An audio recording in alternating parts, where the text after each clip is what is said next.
game like MLBB. As we get into the draft, hopefully we get to see some of these interesting picks, but I think the scariest part is when they were faced off with their opponents in MPLSG, the grand finals. The only team who could challenge them is a team that got creative, a team that got hyper-aggressive. Oh, and that's exactly what Fenix can do. So ladies and gentlemen, welcome to the drafting phase of game number 1 between Singapore representative RSG and from the Burmese Fenix Esports. You can see RSG with the first pick, Fenix with the second, and already the Yves and the Wanwan has been taken out of the Land of Dawn. It's a good start from both of these bands so far. I can't wait for these very first picks. RSG is going to be on the first pick with Fenix as second, and I think we need to start talking about a couple of things. Number 1, Atlas pick race. We haven't seen him pop up too often. Same goes with the Farmers. I was expecting to see more Glue Farmers relationships happening down in the band section. It's always like this, man. Whenever they release a skin for a certain hero, we don't get to see the hero. Because we didn't get to see Farsa a lot in MSC 2022, and now we're not seeing a lot of Atlas in MSC 2023. I like that you mentioned the Farsa, right? Because Farsa is actually one of the comfort heroes and the power picks for Roy, and throughout the entirety of MSC, we haven't seen Farsa being played, right? So Not I'm yet. wondering why that's the case. Because she has an MSC skin. I didn't cure them. You know what? That's a good point. I didn't think that far ahead, and I was true. about to come up with a counter statement about, Roger and M3. But hey, look, I think that's a pretty good argument here. Now, looking at the bands once again, we see the Glue, we also see the Valentina, and I think I'm just as surprised as Eterna, right? Knowing that Grok is going to be generally the Exactly. go-to counter for the Farsa, and the fact that it's been globally banned Exactly. here, why isn't Farsa seeing more play? And my logic is because the EXP lane has now become a lot more volatile, with many more options, and especially with teams with both Fenix and as well as RSG. Roamers and EXP laners must work together in these artillery mage battles. We'll see. The Joy here, gonna be the choice of ban from RSG Singapore, and now Fenix, they're in a tough position right now, right? The Novaria is still open for grabs for them to take, as well as something like, I would say, the Lancelot, but they are going to go for the Arlet ban this time around. Okay, Novaria still up for grabs, like you mentioned. Thing is, 50% win rate up on stage in MSC 2023, so maybe not as broken as we had previously expected it to be in the pro play. Thing is, do RSG really want to go for the Novaria here? It fits their play, it fits the way they, tackle games. So it makes sense to go for it, but it might be a bit too risky knowing Fenix have a pretty good jungler who can go and dive into that back with Royal Milk. It's a good starter. I think when I look at this and I look at the different openings that we've seen so far in the past couple of tournaments, most teams are going to be like, yes, we need to go for the Valentina. But when you start taking out those starters, now you really have to think a little bit ahead. Novaria has been picked up for the side of RSG, and this gives us a little bit of an idea of where their head is at. They're looking to play for vision. They're looking to play for information. And I'm curious to see who the Novaria is going to be played by, right? Because so far Novaria has been in mid and has been in roam. It really depends on the team. But for RSG, it does look like it's more, I would say, Roy's style, right? But there you go. The Farsa shows up finally here at MSC. And it's going to be paired up with the Lancelot. But now my problem is, I really love the Farsa. I really love the damage output that she can have. I really love her high ground as well. But I think she is super vulnerable to heroes like the Yuzong that can dive into the backline. And even something like the Ling, which I'm pretty sure that they can play. Absolutely. I think Beret, he is a great assassin player. He's good at general tank junglers. He's quite the all-rounded jungler, right? The all-in-one package that's really propelled RSG forward. I think the Yuzong is definitely a very good shout here, especially for the side of RSG. It's a very clear counter. Makaja is open and it will get locked in, plus the Beatrix. So not only does RSG not really too bothered about the options unless Fenix hard bans EXP laners, which I don't see happening just yet. It's a good takeaway as well, honestly. If you look at RSG SG, knowing Fenix and how they played yesterday against EVO's Legends, they heavily prioritize this Beatrix pick in the first phase. They always want to go for the Beatrix pick.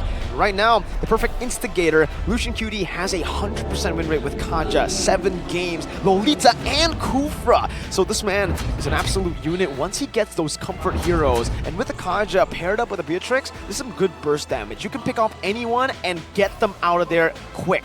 It all relies on the Beatrix having a good time though. So you can expect RSG SG to maybe go for some gold lane bans. I definitely think gold lane bans are probably going to be the way to go for RSG. We do see the Yuzong get banned out for the side of Fenix, but even if they do ban out the Lapu Lapu, there's still quite a number of weird options to expect from Diablo. Paquito, probably not going to be the best against the Farsa, but definitely has a couple of moments, especially with Flicker. Maybe I would also argue, oh man, I hopefully don't jinx this because the Caster's Curse has been quite strong throughout the tournament so far. I do hope to see the Badang here. It doesn't seem that bad. Maybe not just for the iframes from the Lancelot, but at the very least, you have a hard target. Why are they banning it for the side from RSG? Why are they banning Lapu for themselves? All right, here's another crazy option, right? Sure, he's great at the Badang. He's known for the Badang, but there's one more hero that he's also known for. Khalid. That's a good point. It's insane, right? He isn't the best of heroes. We see it work sometimes in MPLID, but that was like 3 seasons ago. Not really sure if that can pop up here in this meta, but that is something that Diablo has in his arsenal, seeing as the Akai now is also off the board here, coming in from Fenix. I think it's a solid choice, right? Going for Khalid, but it only depends on the matchup. It really does. You need to pick Khalid as a strong lane. You want to get him in a good matchup. And I think we have seen it in MPL Indonesia. I think it was Sorizo who brought it up against a Joy, and it worked really well.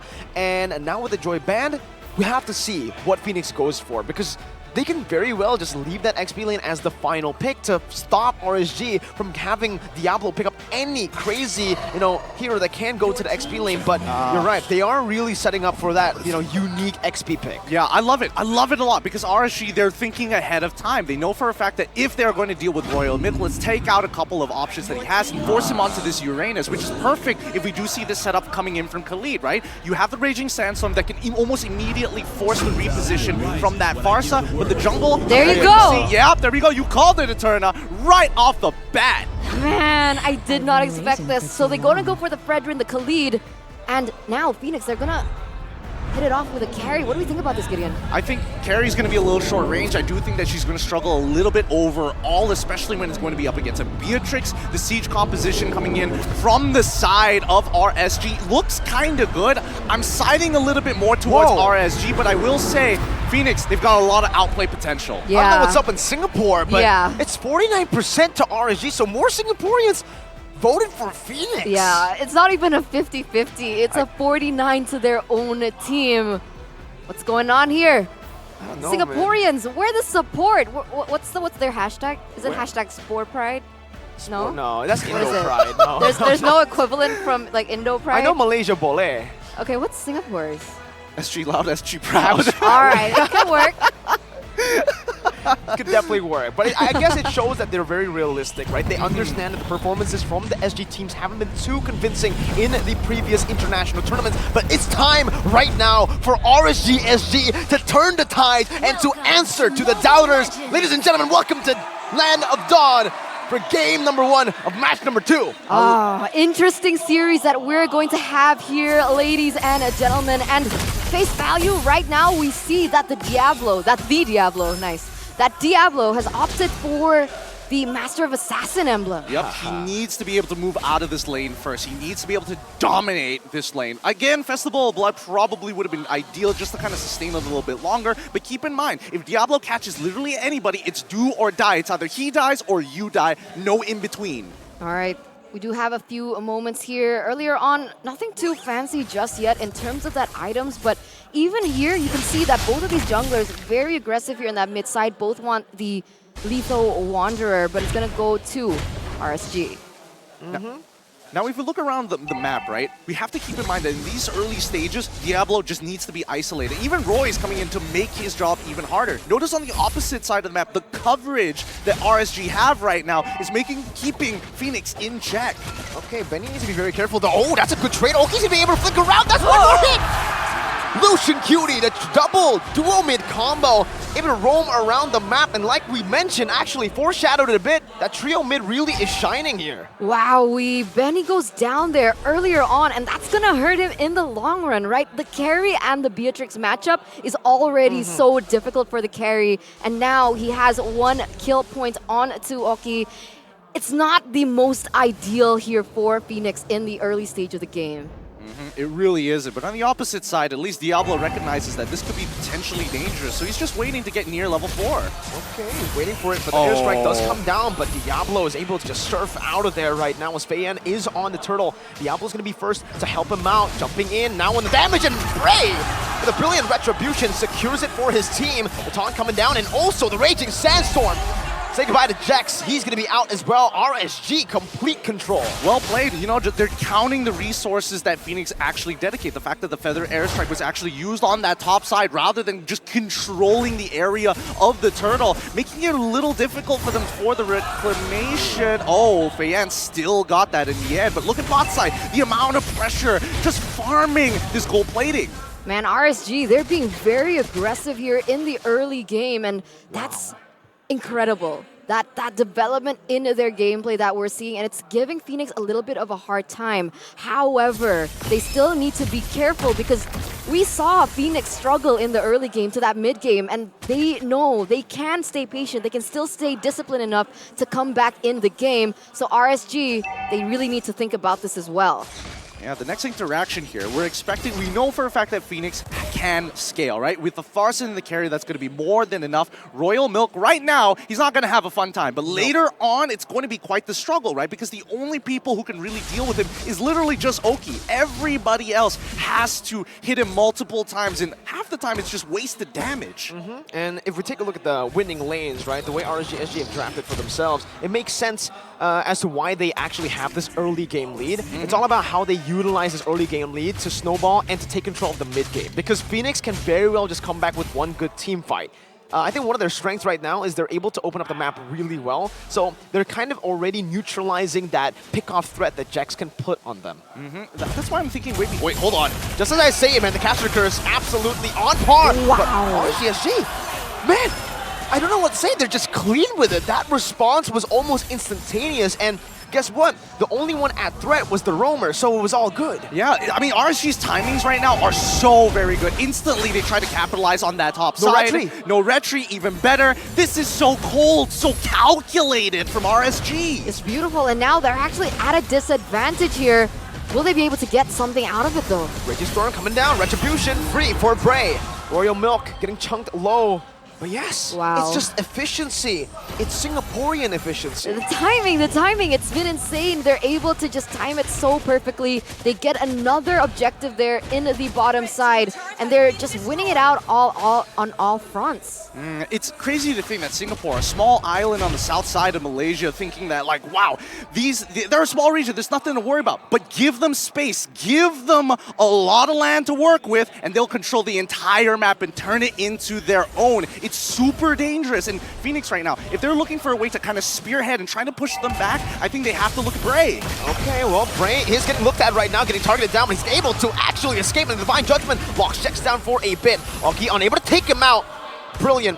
Abstract sphere there coming down, but it's not enough to take Jex down just yet. Quite curious, the rotations right here, Gideon, because I feel like being on the far side, you have that extra mobility with the wings by wings, but they haven't been able to translate that through the mid and through their rotations to be able to dominate and, you know, just be able to set the tempo. And it's actually RSG doing that. I mean, let's not forget that even though Wings by Wings can fly over walls, and yes, it's a relatively short cooldown, Roy basically has the same thing with the Astral Recall. And even better, he can look to start opening the map and trading while they're in the middle of that rotation. So there is a slight advantage, assuming that Roy is able to hit those skill shots. But let's keep in mind, at the end of the day, this is a siege composition. It's a composition designed to take down structures as best they can. And with Roy opening up the map without putting anybody at risk, it becomes an even better decision, efficient decision. There's no better word than efficient.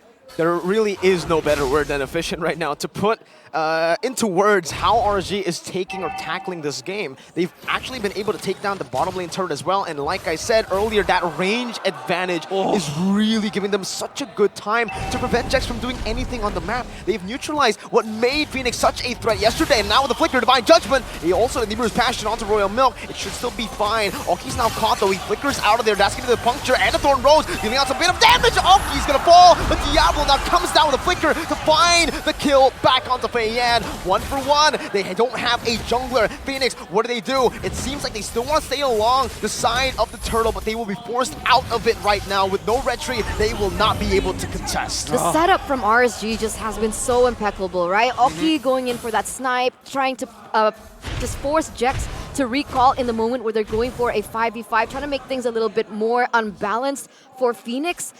It was timed perfectly, and you can feel Fenix getting a little bit maybe they're getting a little bit, what do you say, heated about it. And so they go in, they lose Feiyan in the process, and all that is just once again in favor of RSG. I mean, they're starting to get desperate, right? Because it feels like, man, everything we do, we get punished for it. So we got to figure out a way to force a mistake out of RSG. Oh, Jex.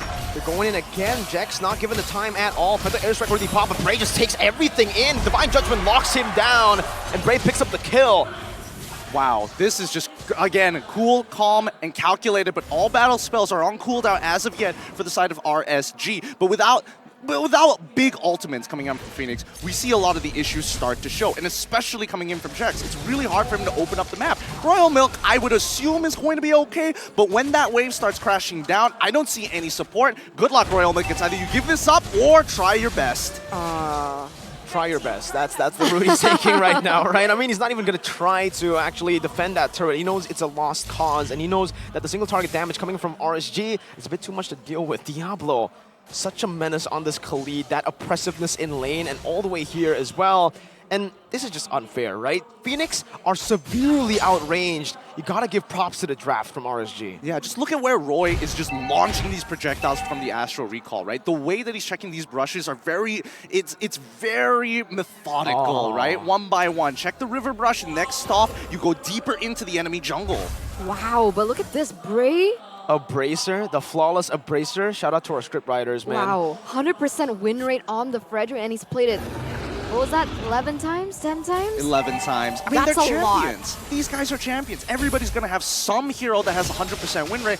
I'm just surprised that there's so many. It's not just one unique pick. It's usually 3. I would argue some may even have 4. Yeah, and right now, they're certainly utilizing these picks really well. Oh my god. That ultimate actually got everyone. 5-man, and Diablo on the back with the Raging Storm finds Benny. It didn't take him down, but that's all they need to get them out of there. Fenix can no longer contest for the turtle or a lord right now. Diablo gonna be caught in the onward, is able to flick around with a Princess Wrath and a snipe from downtown from Oki.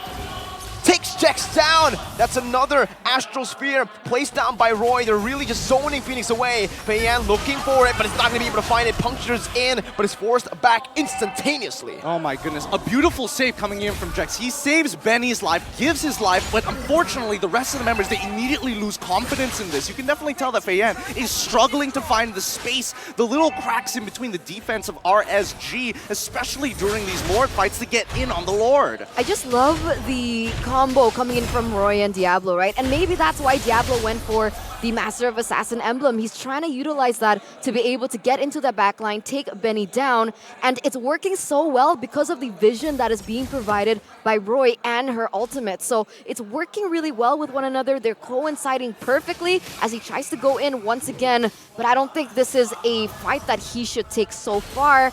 And another thing is that Fenix, I don't think that they have quote-unquote reach their power spike as fast as RSG just yet, but they're still committing onto these fights. Jex again is going to be targeted down. Lucian Cutie is able to find a Divine Judgment, and that's a trade 1-for-1. Roamer for Roamer. Feiyan with a puncture, dealing a lot of damage. Phantom Execution. Oki's going to be trapped here, but he's going to be able to find the kill with Bray's taunt. Well played, the spacing and the coordination between the two. Not just Roy and Diablo, it's Oki and Bray. Now Royal Milk's going to be stunned up by the Raging Storm, and you can say goodbye to Royal Milk now with a snipe. Oh! Clean movement, but unfortunately, yeah, Roy's skill 1, I don't think you can dodge that one. No, there's just too many. There's too many projectiles coming at him. And this is why Edith is really struggling right now, because she can't be the one opening up the map. And when Royal Milk decides, you know what, I gotta do this job, the rest of the team starts a fight without him, so out of position, no way to frontline for the team. It's a struggle because RSG has so many different angles to hit the backline with. Oh, good Earth Shadow with a flicker comboed in. Oh, that's good. Oki. who's going to be taken down. The shutdown goes to the hands of the Farsa. Mok's going to have a good time now to try to scale up because he's the only member right now who has 0 deaths on Fenix. And yet still, RSG has a 4,000 gold lead. And one of the main things that I saw earlier on before Oki went down is the fact that Diablo went for the Malefic Roar. So much damage already on the Khalid. He also went for the Dominance Ice just to make sure that he's doing his job as an EXP laner, but this could be a potential play. They're airstrike, they're committing a lot in the back line though. What's Wow. going on, Bray? All alone, this might just be bad here. But Lucian Cutie finds Benny! And the Raging Storm follows through. Diablo is massive. That's a double kill. Mok is going to be caught low by the Astral Sphere. Now, Royal Milk is completely isolated from the team. He has the Consecration, he has the Immortality, but what's that going to do? It's only going to buy time. Fenix lose 3 for nothing. And 10 seconds to the Lord. Yeah, I don't know about Roy, but it feels like with the new ROG, he's got a lot more vision than normal, right? Other phones are not going to give you that level of depth. My God, how did he notice it all the way on the opposite side, especially when Mok was about to basically walk out of vision? Oh, so good. Perfectly timed right now. They're going to get the Lord uncontested here, taking it away from Fenix in the 12th minute of the game. And once again, Bray gonna do the Grand Theft Orange. Oh, that was a purple, but... Oh, man. Okay, I'll do it again. Let me do it again. All right, we redo. Grand Theft Purple. She did it! She did it! First take. Awesome. Nobody realized the previous one. Let's all forget about that collectively. Now, from this point onwards, right, I'm expecting to see at least some form of scaling from Fenix, right? I'm expecting Benny to be, well, currently it's 36k gold in total, so that means about 2.5 items in comparison to RSG, who's hit their next item power spike. Expect to see one of these inhibitor fall, but if this fight goes badly, it could be over. Oh, he finds my Mok God. again! Roy has a magnet placed on Mok right now. He is a sitting duck. Oki also doing some damage now, trying to siege down this bottom lane. Bray is doing a good job at zoning them away as Diablo does the same thing. Now the airstrike comes down, hits 3 of them, but the damage is certainly just not enough right now to be anything that they can really... Oh, that was so close. I thought Benny... if it hit Benny, I think he might actually... Yeah, I think he might be he's done. I don't think he'll die. I think he'll get put to about 10% after the burn, but we'll see. He hit look 2 at of Mok. them. He hit 2 of them. Oh God, oh God. We need to get another stat of how many times these players from Fenix, especially when they're up against a Novaria, takes an early recall. Because my goodness, they've seen the fountain so many times. Good dodge. Very good dodge from Fei Yan. Oh, Jax with the flicker as well on the onward, but that's only onto Lucian QT. Oki's going to be able to free hit right now with the Nibiru's passion, but Bray is there, is standing in the front, acting in the front liner. Stun coming in with the Raging Storm. Oh my goodness, Roy almost found a massive Astral Spear in the back. Now Fei Yan trying to do some damage with Thorn Rose, but Oki has the Hod's Claws. He's healing back up. Roy is massive, and he finds another hit onto Mok, forcing him back and giving RSG such an open space to siege the space turret down. Admittedly, I will say that Roy is just completely ignoring the frontliners, right? Even though it is lined up, even the frontliners don't want to take it. They're moving out of the way. I don't know, but Mok is, he's having it rough. He hasn't died a single time, but at the very least, he's going back to base consistently. Let's take a look at the player head-to-head here from Oki and Benny. Oh, Wow. Oh my God! They're playing Skeet Shooter right now. Oh my goodness gracious! Oh my lord! Oh, that was beautiful. Oh my God, that was the combo we were waiting for since Novaria got released, and we got to see it here, ladies and gentlemen. Right as we were talking about the head-to-head, Oki responds. He's like, "No need. Take that off the screen." Oh, replay. We gotta see that again, Give us a replay. right? Give us a replay. Meteor and Snipe coincidingly going head-to-head with one another. Okay, That slow-mo. was so much damage, and we're gonna get it here in slow-mo. Look at them time it together. They open it, open up the map, and instantly, pow! Oh my God, that was perfect. Oh, they literally released it at the same time. It's just projectile speed, but now, Lord. Well, I don't know if Fenix can even contest for this. They're getting poked down from so far away, and guess what? Lucian Cutie is doing such a good job at zoning Fei Yan away. Path of Execution still coming down. Bray! Oh, he loses it. Fei Yan will be able to find it. Diablo forced to regen, but the team fight goes to RSG for now. Jex is caught all alone, isolated from his team. Diablo is looking for the Raging Storm, but can't just find it. no way. Okay, Benny just respected that. He flickered out. He knows something was coming. And notice how everyone's just stacking behind him, making sure that no other skill shots get hit. What? How? That's on Royal Milk, Gideon. Yeah, I thought he had items. He's level 15 as well. What is he building? What's going on? That's Novaria, bro. No. He's got to have some kind of MR here. Never mind. An upcoming fight. Oh, okay, Royal Milk. Oh, he flickers up, but he's going to fall to the Bureau. Look at Roy on the back, finding the angles as Oki just deals with the front. Feiyan is down. Benny is next. Raging Storm. Benny's able to escape.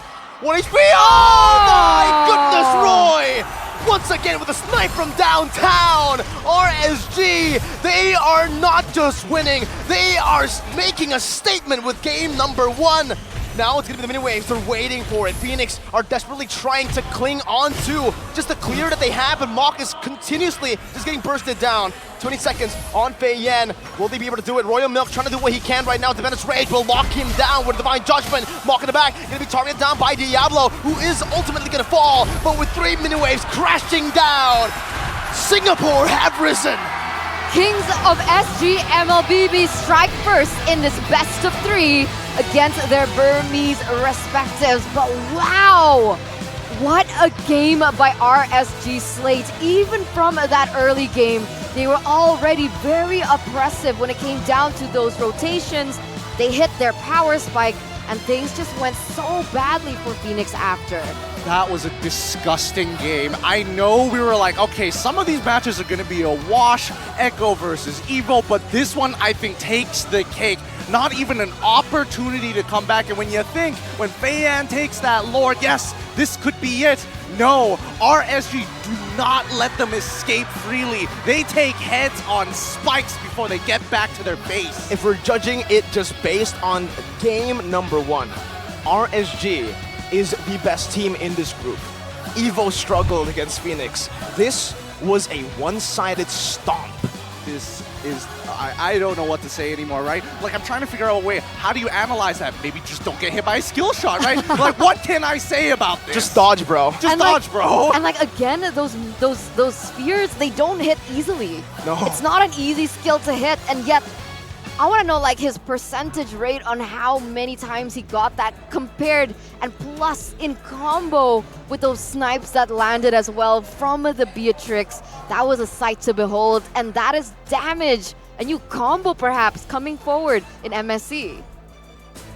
It's one of those I think things. it's time to just give it time to rest, right? It's like, oh Yeah. my God. I'm just thinking about that play again. It's just like, that was beautiful. That was absolutely a beautiful play. Roy with the snipe and the combo in together. I think that's the best Novaria we've seen so far, right? And that's what I was waiting for, really. Especially on a pro player's hands, that performance, that sold me on it.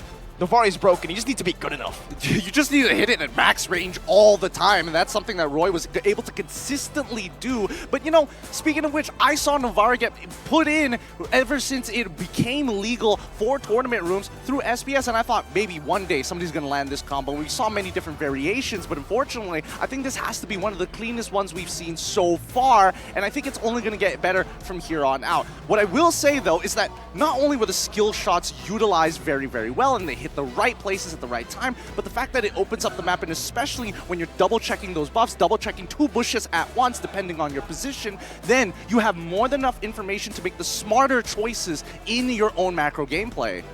And it's interesting, right? Because once again, Novaria there's 2 ways to play it. We've seen it as roam, we've seen it full damage in that mid side, but either way for this game, it is going to receive the MVP in the hands of Roy, and this is a full damage build. Earlier on, we saw some steel leg plates. Earlier on, there was even roam built in as well, but going full damage, I think that's the way to go. And going mystery shop, we usually see some more like magic worship or even impure rage on this hero. The fact that he was able to hit this power spike this early, I think that really sold the game. I totally agree with you, and especially when you're up against someone like Farsa, I think it's great when you're thinking about scaling faster than her rather than trying to compete with her damage. And considering how oppressive this matchup was, and the fact that they were utilizing the Astral Recalls, and especially her ultimate as well, to double check certain areas to not second guess the call, I think, you know, St. Lucas, he did a good job with the team kind of maneuvering them in this particular position and setting the protocols very, very nicely. And this helps when Kuja steps in, he doesn't have to do too much work. It's all about the fine-tuning.